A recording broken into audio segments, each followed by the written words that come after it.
ಯಲ್ಲಾಪುರದ ಹುಲ್ಲೂರುಮನೆ ಶ್ರೀ ಗಜಾನನ ಮಾರುತಿ ದೇವಸ್ಥಾನದಲ್ಲಿ ಗಜಾನನ ಮಾರುತಿ ತಾಳಮದ್ದಲೆ ಕೂಟದವರಿಂದ ಸುಭದ್ರಾ ರಾಯಭಾರ ತಾಳಮದ್ದಲೆ ನಡೆಯಿತು.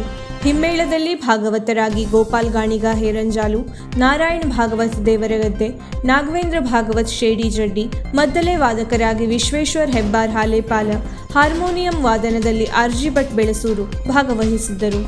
ಅರ್ಥಧಾರಿಗಳಾಗಿ ಗಣಪತಿ ಭಾಗವತ್ ಶಿಂಬಳಗಾರ, ವಿಟಿ ಭಟ್ ಸುಳ್ಗಾರ್, ಜಿಎಸ್ ಭಟ್ ತಟ್ಟಿಗದ್ದೆ, ಮಂಜುನಾಥ್ ಹೆಬ್ಬಾರ್ ನೆಡೆತೋಟ, ಶ್ರೀಪಾದ್ ಮೆಣಸುಮನೆ ಪಾತ್ರಚಿತ್ರಣ ನೀಡಿದರು.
ವೀಕ್ಷಕ ಮಹಾಪ್ರಭುಗಳೇ, ನಮ್ಮ ಚಾನಲ್ ಅನ್ನು ಸಬ್ಸ್ಕ್ರೈಬ್ ಮಾಡಿ, ಶೇರ್ ಮಾಡಿ, ಪ್ರೋತ್ಸಾಹಿಸಿ.